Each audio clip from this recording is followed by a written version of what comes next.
Well, as I introduce this trailer, La La Land, this is a movie that is a feel-good movie. Just like our anthem, I think you hear What a Wonderful World and you feel really quite hopeful about it. One of my first encounters in Israel was in Tel Aviv, and I was just settling into the hotel and went up to the bartender. I was just getting a tea or something. And he said, Canadian. He goes, "We love Prime Minister Justin Trudeau." Trump is a bleepity bleep, he said. So I realized right away that the world's really longing for some hope and joy. And I think Hollywood, whether they planned it or not, this is a movie that really gives you that. So today I'm going to weave La La Land in with a bit of my La La trip to Israel and what the gospel I really hear proclaiming in Lazarus' great story today. So Eric's going to give you a little flavor of La La Land.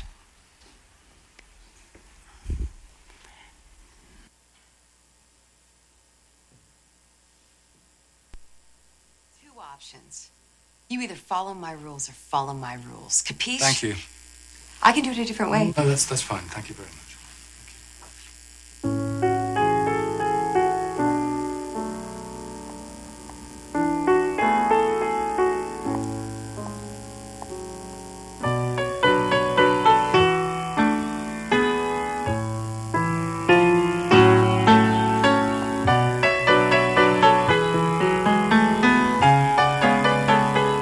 Fired. It's Christmas. Yeah, I see the decorations. Good luck in the new year.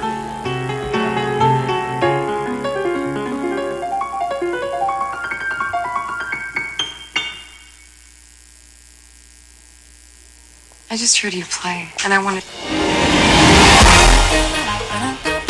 It's pretty strange that we keep running into each other. Maybe it means something. I doubt it. Yeah, I don't think so.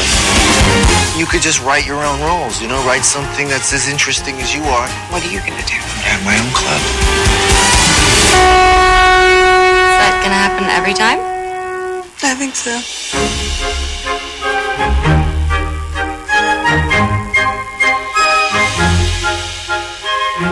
How are you going to be a revolutionary if you're such a traditionalist? You're holding on to the past, but jazz is about the future. Maybe I'm not good enough. Yes, you are. Maybe I'm not. It's like a pipe dream. This is the dream. It's conflict, and it's compromise, and it's very, very exciting.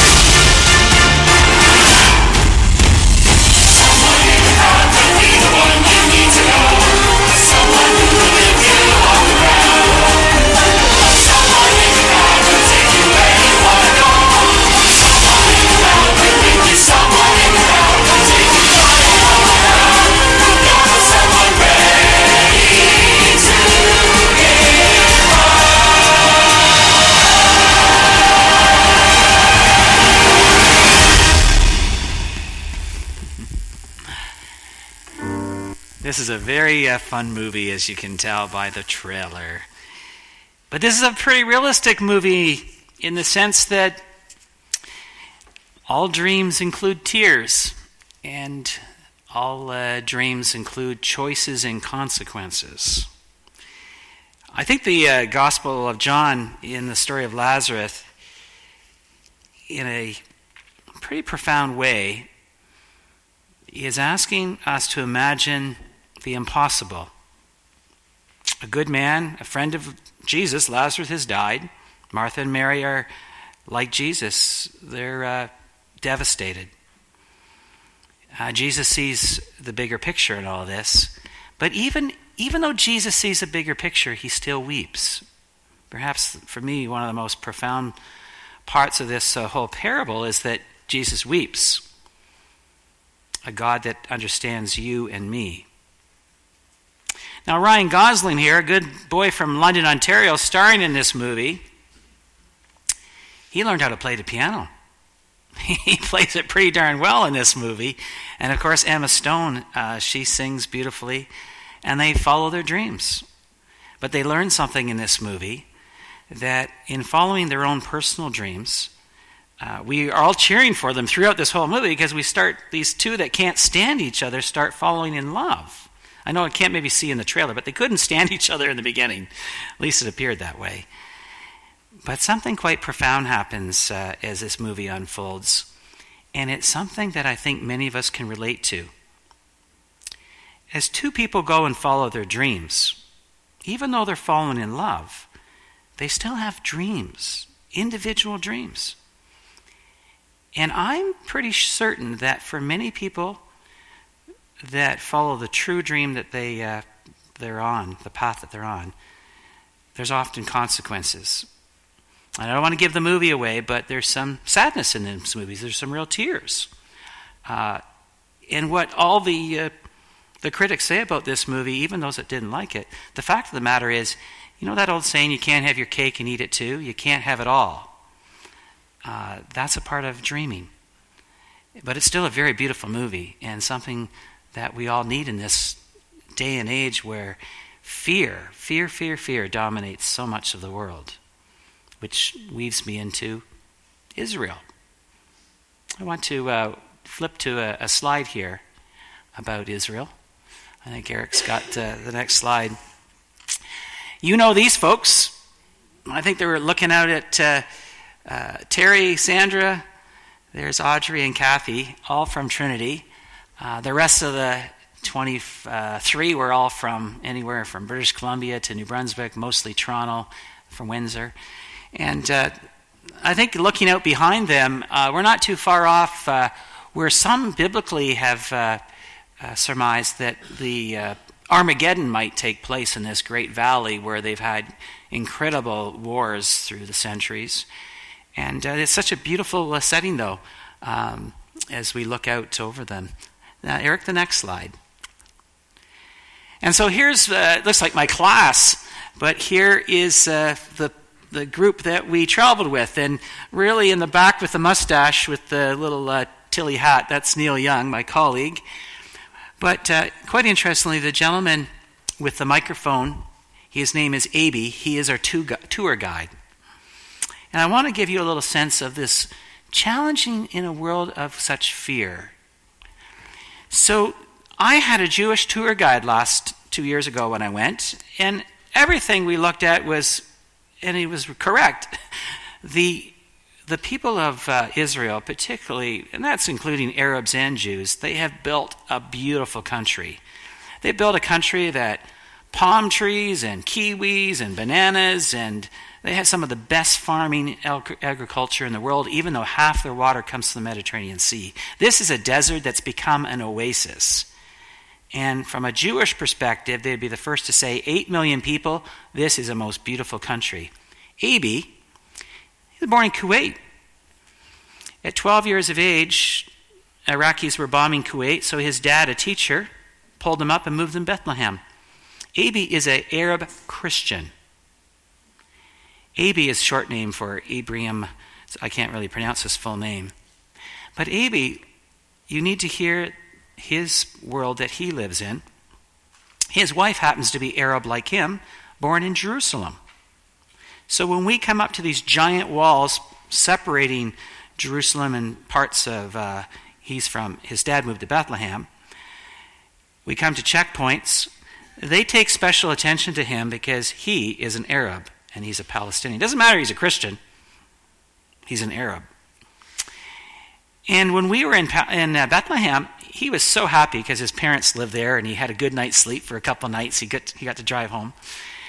But when we were in Jerusalem, where his wife, his 2 twin boys and daughter live, the boys were just born a few months ago, his wife can drive a car in Jerusalem, even though she's Arab. He can't drive a car.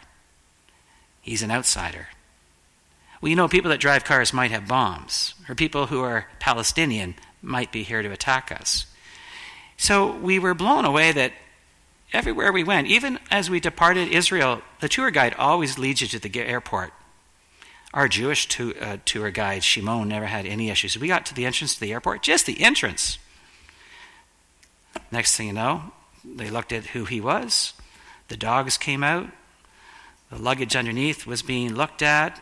The guns were everywhere. A Jewish military person came on the bus, made sure we were all okay. Our bus driver, Omri, also Arab, lives near Nazareth. He had to get off the bus. And we realized throughout this venture there how afraid people are in Israel. And you might say, of course they are. There's been bombings. And my Jewish guide would say those walls, they keep the bombers at bay. But the Palestinians have quite a challenging life. One of the cultural differences, I could bring 1,000 pictures, but Arab people are used to the desert. And so sometimes they get overly judged because they don't really care about a green grass outside their house. They don't need to look like North America. So it was a really challenging experience to see how, in some ways, as the professor at Bible College Bethlehem said to us, I asked him where his hope was.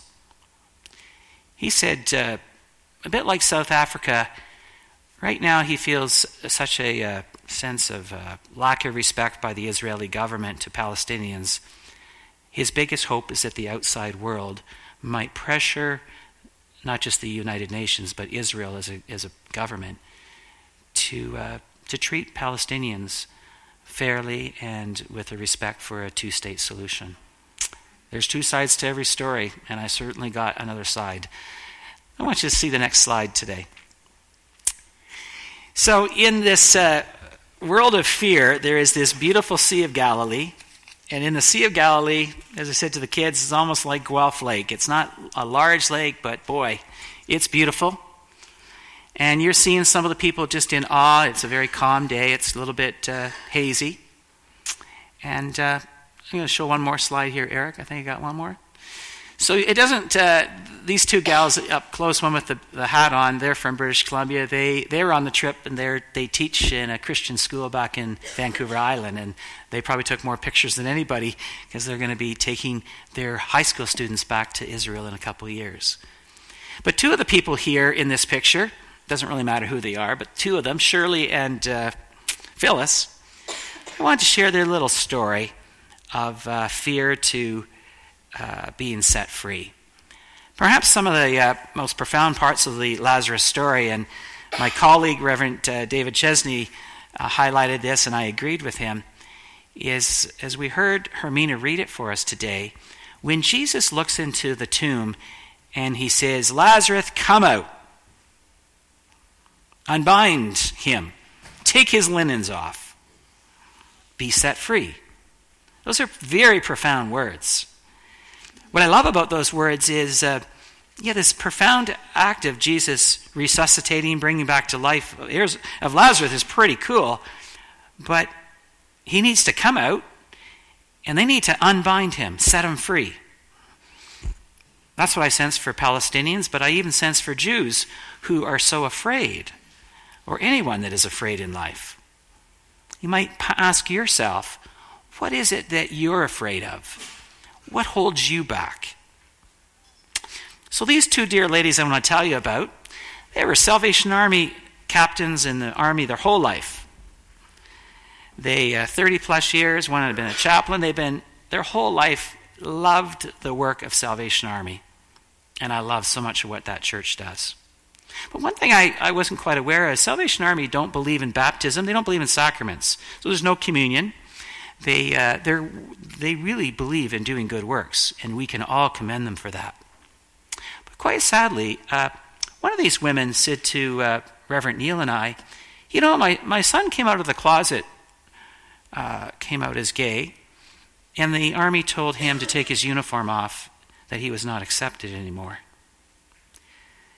The other lady said that she had been in the Army her whole life, and they came and they shut her church down, and she said it just seemed too authoritarian, too hierarchical, and she says, now I don't have a church. Both these women came up to Neil and I when we got off this boat and said, we might be 70 years of age, but we want to be baptized in the Sea of Galilee. It's on video. I didn't bring it today. A little dark. The sun was going down. We baptized Phyllis and Shirley into the Sea of Galilee.